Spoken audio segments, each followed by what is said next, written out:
Penguin Random House Audio presents The End of October by Lawrence Wright. Read for you by Mark Bramhall. This book is offered as a tribute to the courage and ingenuity of the men and women who have dedicated their lives to the service of public health. The contagion despised all medicine. Death raged in every corner, and had it gone on as it did then, a few weeks more would have cleared the town of all and everything that had a soul. Men everywhere began to despair. Every heart failed them for fear.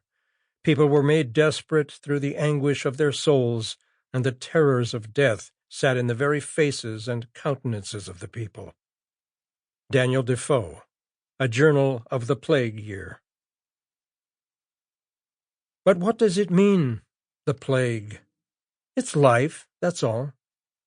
Albert Camus, The Plague. Part 1. Congoli. Chapter 1. Geneva. In a large auditorium in Geneva, a parliament of health officials gathered for the final afternoon session on emergency infectious diseases. The audience was restless, worn out by the day-long meetings and worried about catching their flights. The terrorist attack in Rome had everyone on edge.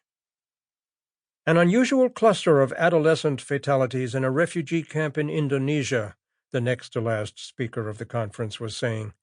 Hans somebody, Dutch, tall, arrogant, well-fed, an untrimmed fringe of gray-blonde hair spilled over his collar, the lint on his shoulders sparkling in the projected light of the PowerPoint. A map of Indonesia flashed on the screen. 47 death certificates were issued in the first week of March at the Congoli No. 2 camp in West Java. Hans indicated the spot with his laser pointer, followed by slides of destitute refugees in horrible squalor. The world was awash in displaced people, millions pressed into hastily assembled camps and fenced off like prisoners with inadequate rations and scarce medical facilities. Nothing surprising about an epidemic spilling out of such places. Cholera, diphtheria, dengue. The tropics were always cooking up something. High fever, bloody discharges, rapid transmission, extreme lethality.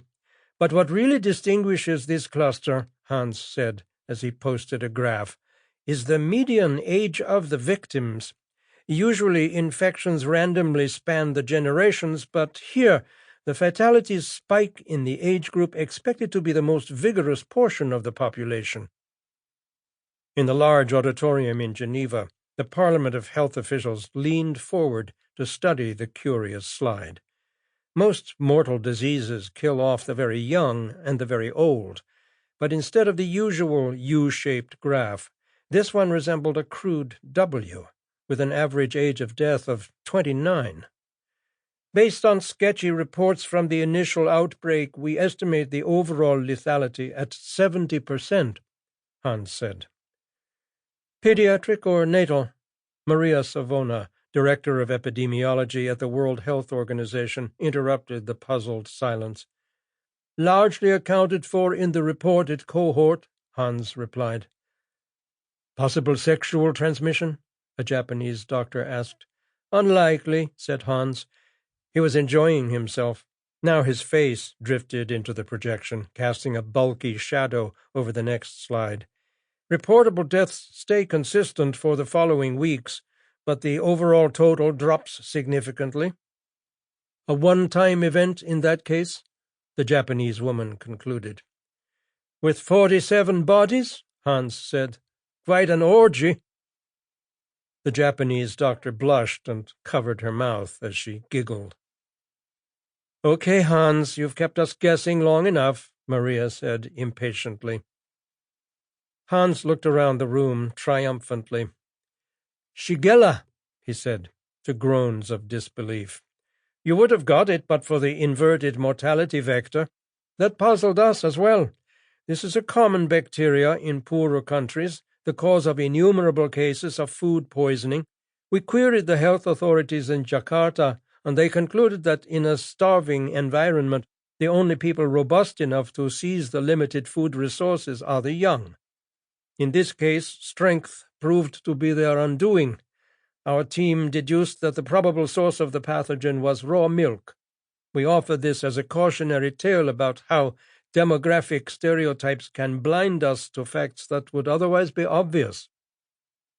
Hans stepped down to perfunctory applause as Maria called the last presenter to the podium. Campylobacter in Wisconsin, the man began. Suddenly, a commanding voice interrupted. A raging hemorrhagic fever kills 47 people in a week and disappears without a trace? 200 heads turned to locate the source of that booming baritone. From the voice, you would have thought Henry Parsons was a big man. No, he was short and slight, bent by a childhood case of rickets that left him slightly deformed.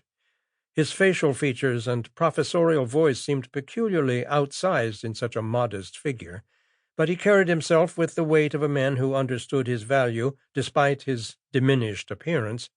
Those who knew his legend spoke of him with a kind of amused awe, calling him Herr Doktor behind his back, or the little martinet.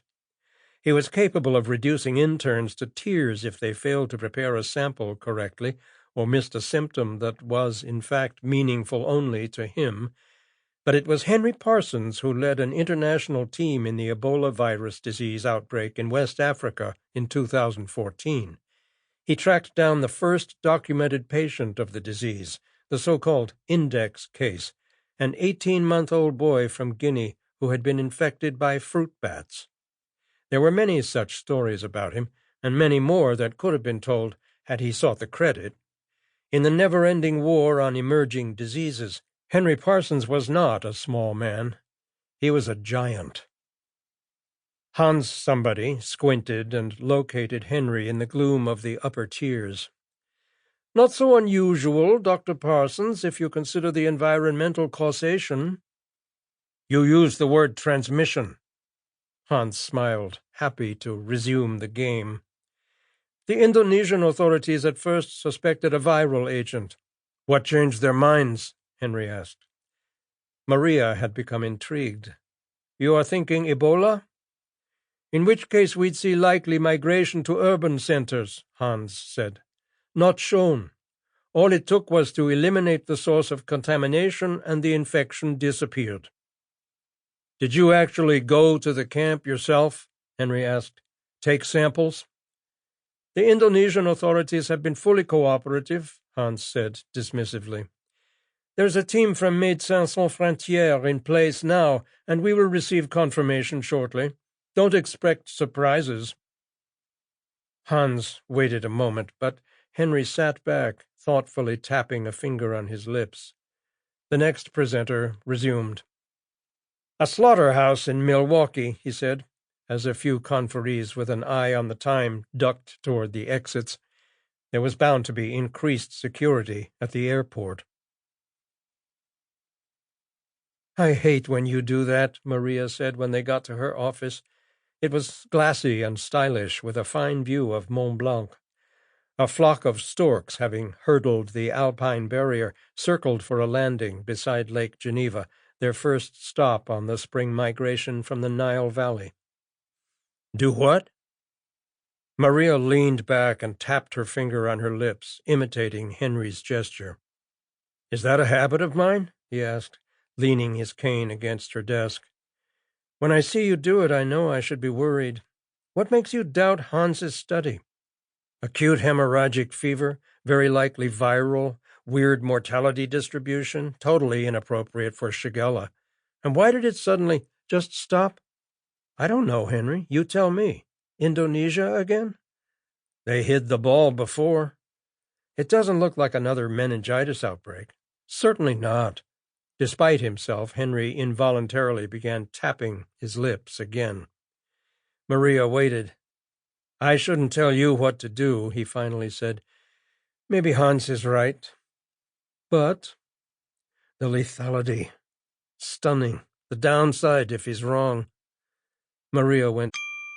Sample complete. Ready to continue?